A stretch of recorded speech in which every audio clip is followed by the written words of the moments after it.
Hello, I'm Erica of AriBo Arts, and I'm here today to give you a drum carding demo. We're going to be working with Sebastian, my drum carder. Sebastian is a classic carder, high-sided compact version. High-sided just means that the crank handle is up above table height, so it doesn't have to be used at the edge of the table. Sebastian is at the edge of the table because he's clamped down. Okay, you'll get to see him in a second. Okay, I want to give a shout out to Woolen Fiber Arts, who have been helping support my business and providing a great venue for sales. Okay. So I'm going to show you what I'm going to be working with today.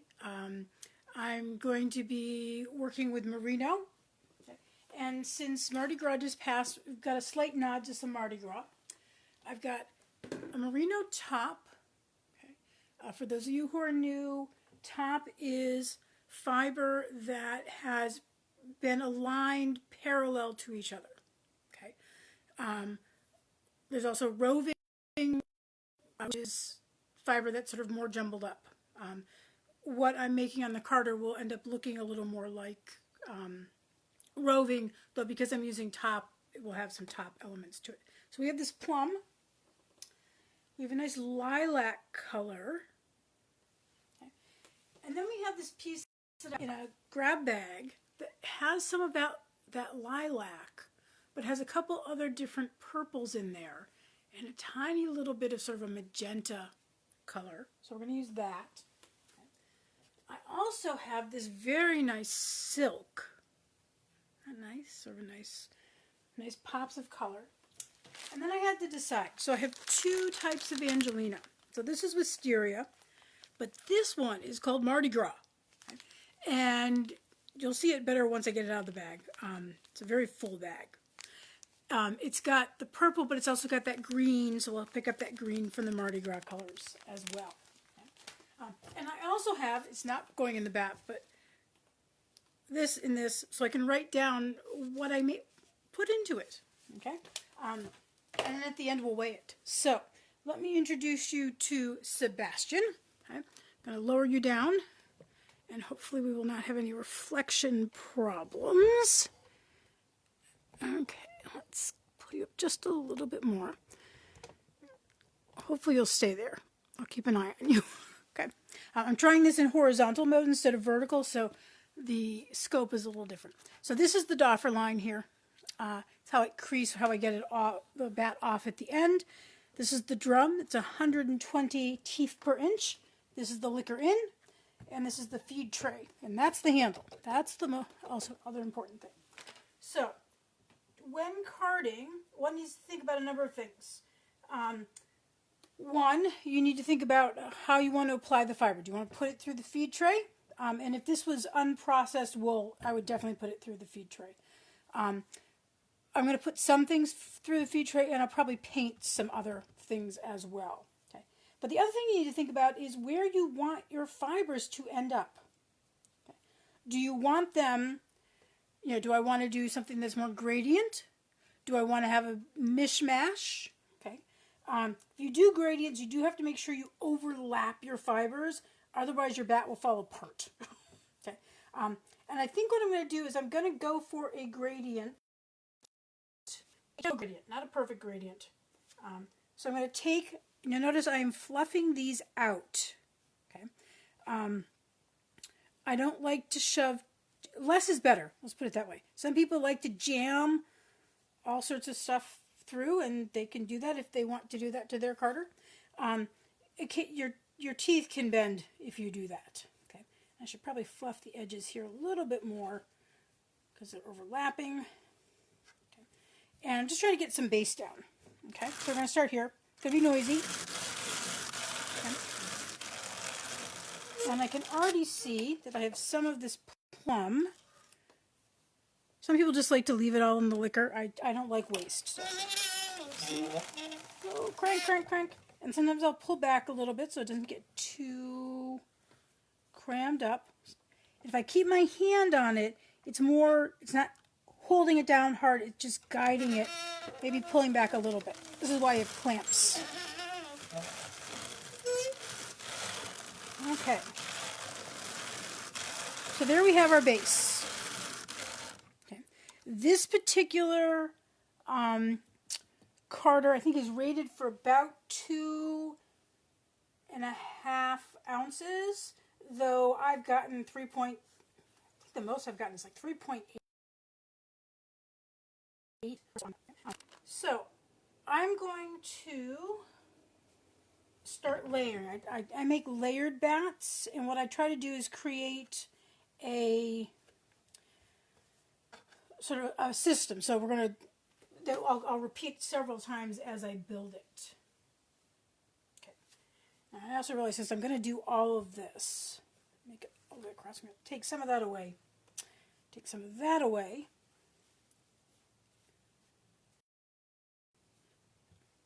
Because we're going to put our first bit of sparkle on. So here's our Mardi Gras. Okay. You can see the purple and the green there. And I'm going to try and find the ends if possible. You always want to sort of do this over the fiber because otherwise you're going to end up with, I mean, it's glitter, right? And if you have static electricity, watch out, it'll get stuck everywhere. So these are very long staples. So what I'm essentially doing is you want to do this with, if you're working with Firestar, Angelina. Sometimes Firestar you can get away with applying directly to the drum. This would just fly everywhere if I applied it directly to the drum. Wool neps and so forth. You want to make a sandwich. Some people make sandwiches and then paint it on the top. Other people do like I'm doing with the feed tray and make a nice little sparkle sandwich. There we go. Okay.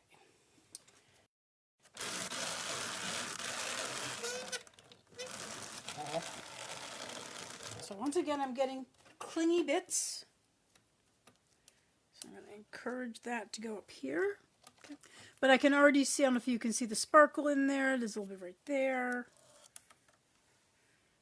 I sort of pull up. Sparkle in there.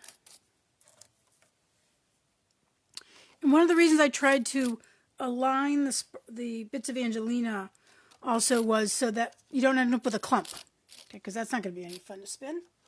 Okay, near the edge there. So I'm going to pull back just a little bit.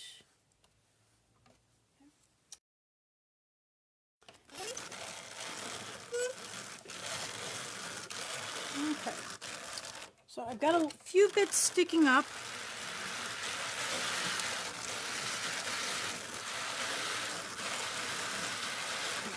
And what this is doing, I want to see, I've already got a little bit that went over the edge, is pressing it down. Okay. There is technically a packing brush that comes with this, but I took it off because I didn't like the way it worked. Okay, so we've got some of that down. I'm going to add just a little bit more before we start adding more fun stuff. Okay. So I just want to bury just a little bit. Come over here so that I'm not getting that sharp divide between the two. So this is painting from the top.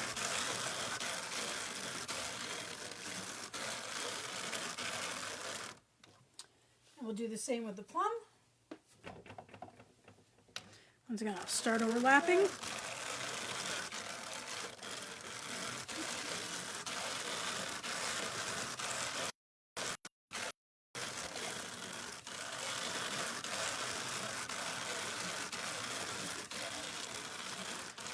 I always like to check here to see fairly even distribution. I mean, you will get more even distribution if you use the feed tray.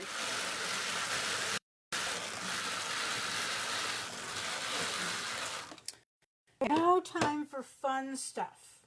Okay, so this was one thick braid or thing of top. I sort of divided it. Usually when you get these stripy ones, you can see, like, here's a magenta stripe, here's a magenta stripe, here's a magenta stripe. So technically I could probably get 3 out of this.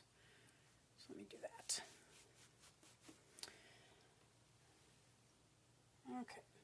So I'm going to take this and I'm going to use it across the whole thing, which means I'm not going to get full coverage. I just want to add this as an accent.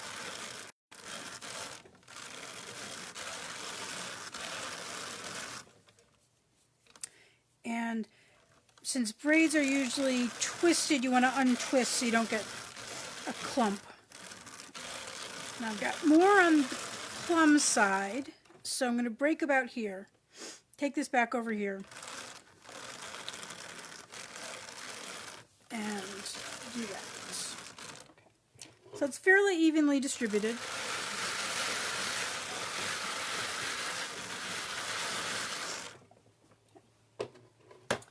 So now is time for a little silk.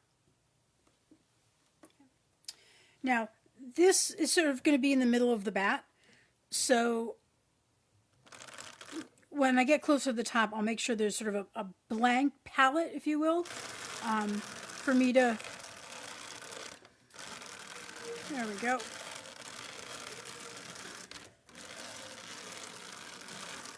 I love that color. Okay, so you do want to be careful, you're going to get flyaways, so put it somewhere safe so it doesn't end up attached to you. I often look down and sometimes, see, find out that I've got glitter or roving all over the front of my shirt. Okay. So now we just continue on. Okay. So I'm going to, at this point, paint until I want to add sparkle again.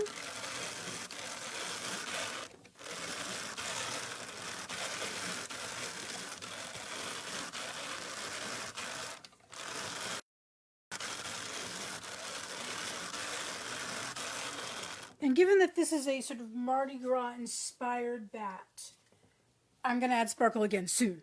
And sometimes there can be too much sparkle, not in terms of glittering, but just in terms of spinning. If you have, I mean, you can technically just, I guess, spin Angelina if you want to, but it's really rough. And since this is merino and soft, I don't want to have too much detracting from the softness of it.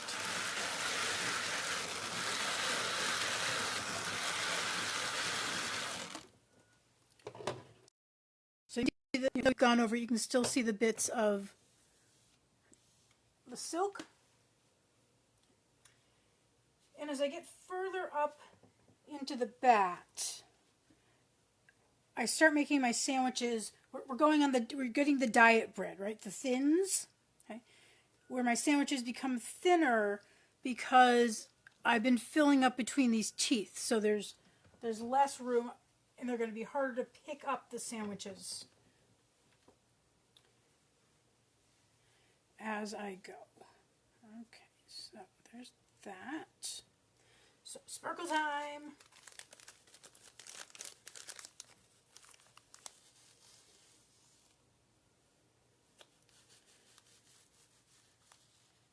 See, there's even a knot right there. Let's see if I can undo that. There we go. Because if there's a knot in here when it goes through, it's just going to get caught in the teeth and just make a clump, which is unpleasant to spin. And also if someone's trying to spin it thin. Okay.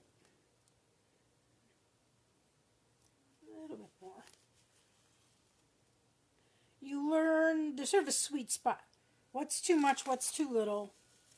How often are you adding, how many layers are you adding with the sparkle?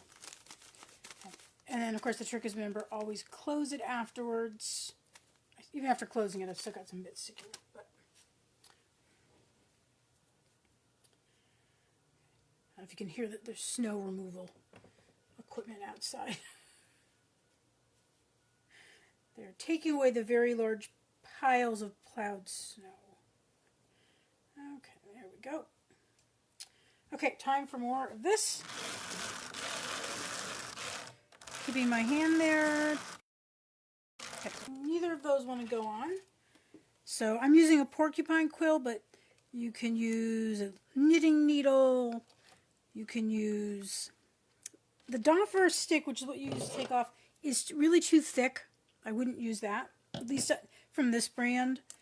Different brands might have thinner ones, but usually the Doffer sticks are pretty sturdy. That. And I like to sort of push down the pieces so that they are in, also so that when it goes around and comes back through the liquor, it's not going to get grabbed.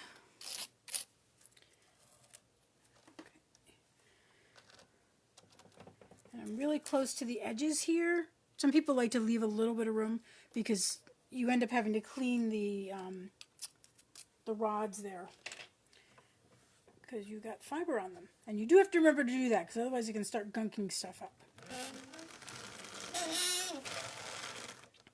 Got more that doesn't have to come.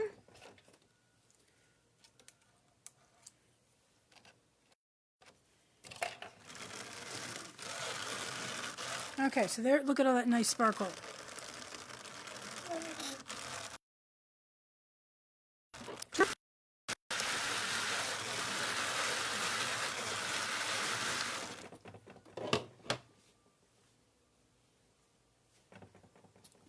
A little bit more of the light lilac.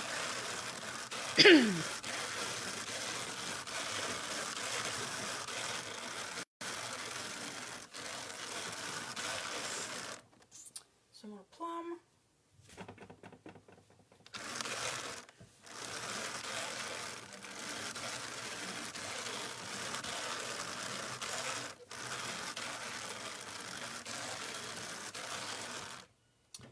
And then we will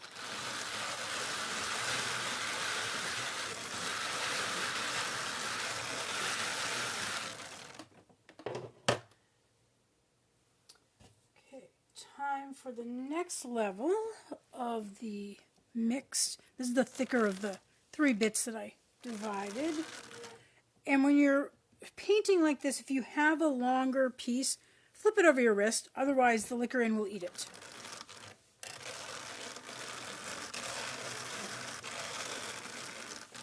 So this one I'm going to lay on a little thicker.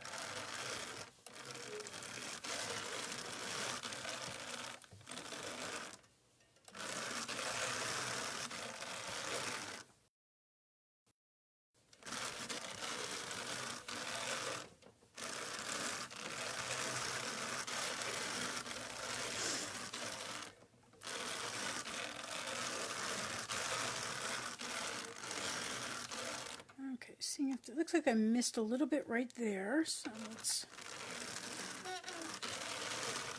back over, but also cross it a bit so that it's not this sort of loose piece of fiber. Push down.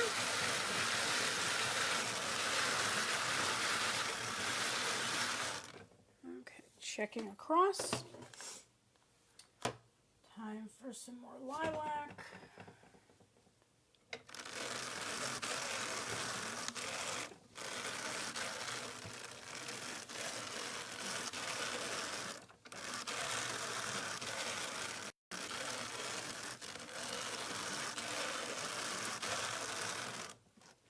More plum.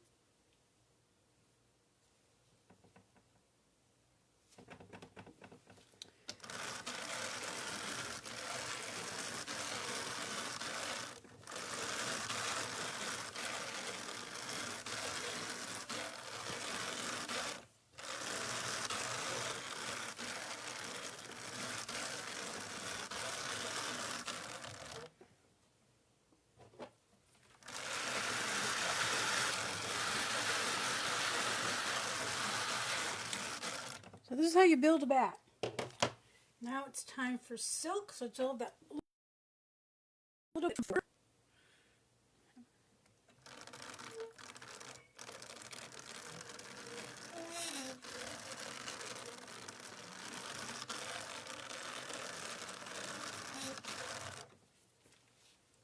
And this is not super, super long staple, so if you have something that's really, really long staple, you don't want to do a continual spiral throughout the whole thing because it's going to make it, when you pull the bat apart to spin it, it's going to do weird things. But these pieces aren't incredibly long, so I can do more of a spiral. Otherwise, I would just sort of do little placement. Okay, so I always like to start here.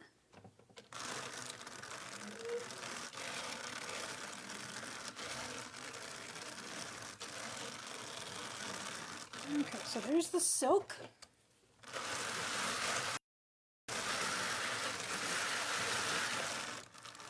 And, okay, evenly distributed still.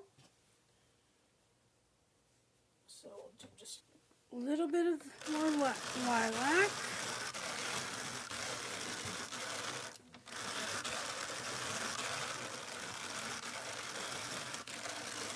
I'm keeping that a little light because I'm going to do more sparkle in a second. 3 levels of sparkle.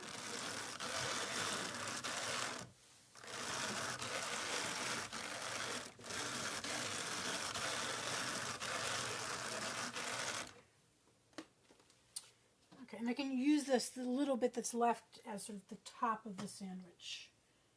Okay, so last level of sparkle.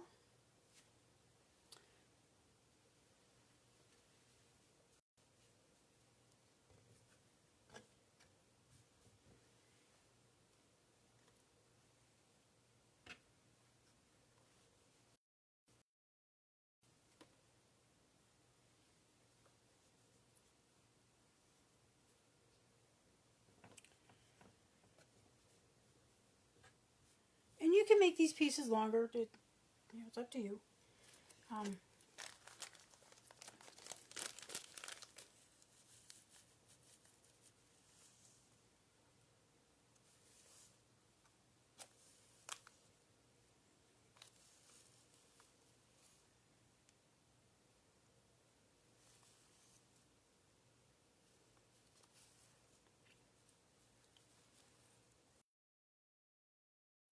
I do add sparkle to a bat. I like to do it in multiple, a little knot there, layers, so that if you happen to, so it's distributed essentially.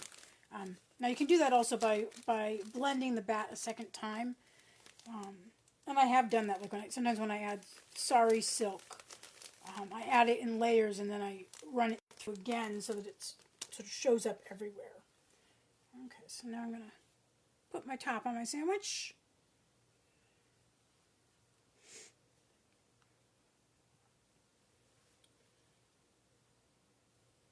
Pile extra bits over here.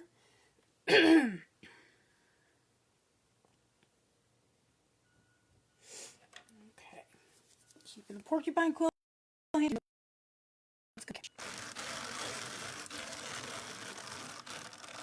Good. You can see all the sparkle in there.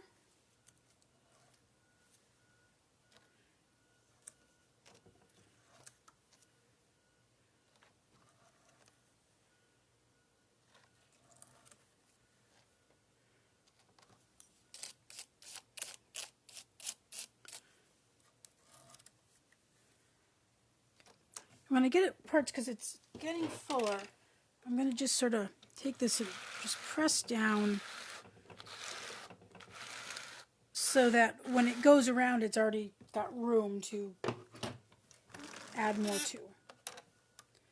Take that off, put it right in there. Just a little bit. Look at that sparkle.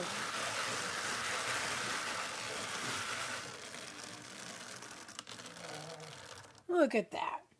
That's Mardi Gras. Okay, I think I'm going to, let's see. What I'll do, I'm going to use up some of these little bits that I've got here. Just, oops, not that bit there. There. When you're getting close to the end of the bat, and you're making the bat, and you've got sparkle in it, you do want to make sure you have a little bit of fiber over it. Otherwise, when you take it off, the bat expands, and so if the sparkle is really, really like right at the top, it's all going to start falling out. That's sort of a construction technique you want to think about. Push it down.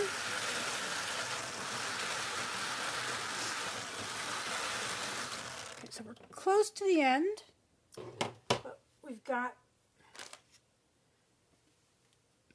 more of the multicolored to add, so we'll add that.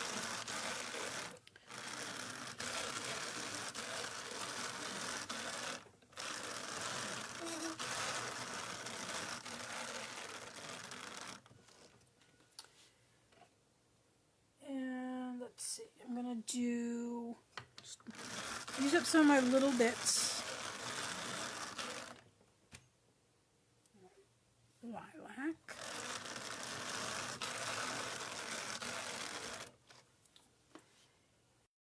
And let's add, got this left. I'm going to add the silk next, I think.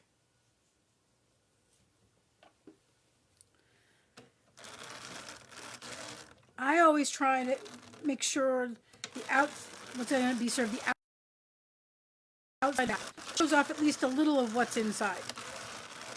So sometimes it's fun to do hidden treasures. Okay, I want a little bit more over here, I think.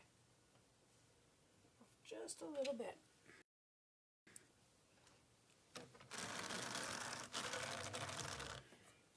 Push that all down.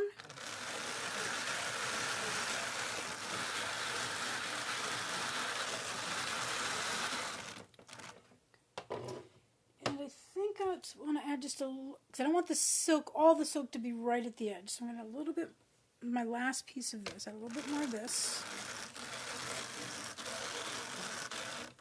Try and get it beside the silk, not on top of it. Harder to do than saying just do it. Yeah, okay. And then just a tiny bit more of the other colors. That might be too little, but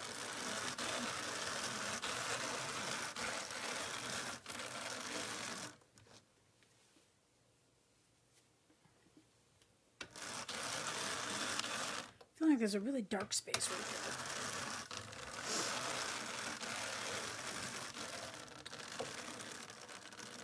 Let's push it down and see what it looks like.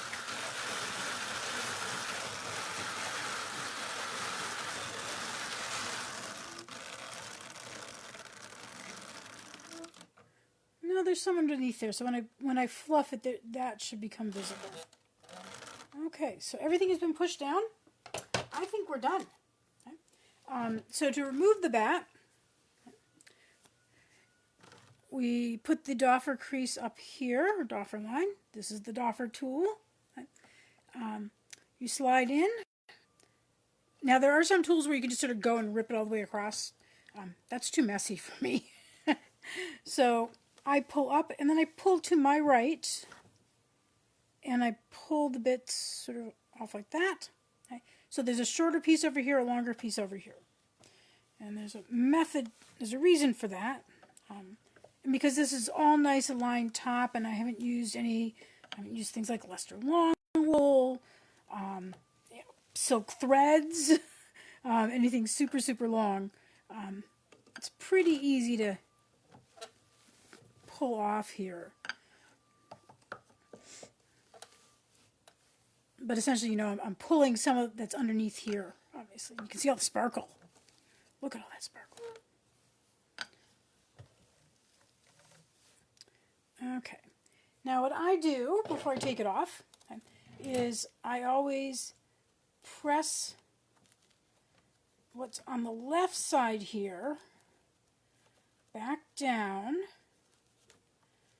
between the teeth towards the doffer line, because to get it off, this side has to go back through the lower. And if I have all these pieces sticking off, it's going to pull it and I like to have a nice line there.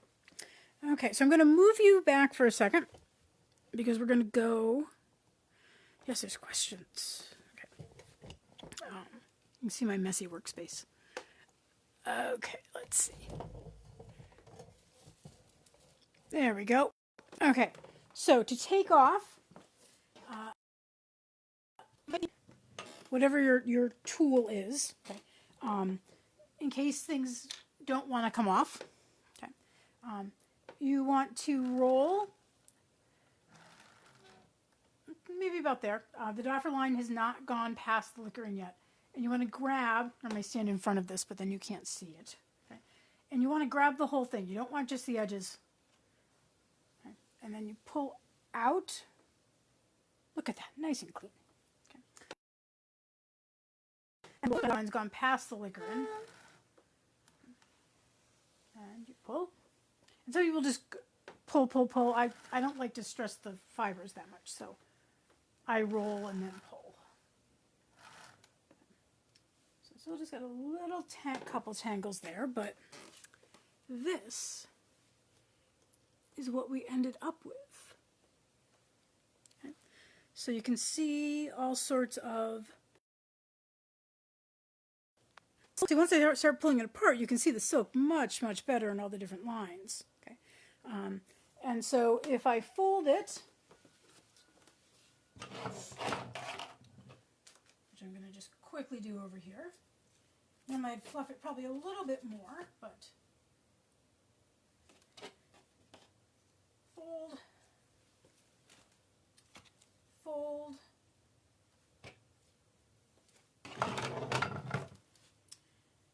check for any places, because particularly since I fed from the top, so there, I always feel to see if there are clumpy bits, and I want to pull those apart. So probably after this I'll go back and do that, but here is the bat. So that's how you make a bat. Our vaguely Mardi Gras, you can see hopefully some of the green in there. It's got the purples and so forth. But I really like the way that came out. Okay. So the other last thing I have to do, other than to write down the ingredients, is to weigh it. I always like to weigh it. So let's quickly do that, and then we'll be done. Just so you get a sense of how much went into making that bat. Okay. That was 2 ounces, 2.76 ounces. Okay. So 2 and 4 ounces. So thank you very much for tuning in. Erica of AriBo Arts. I'd also like to, oh, look at this. Yeah, this is occupational hazard. End up with fiber everywhere. Okay. There's a reason some people wear aprons. Okay. So I'd like to shout out to Wool and Fiber Arts, who is sort of sponsoring this video. And otherwise, I wish everyone a very pleasant day. Go play with your fiber. Bye-bye.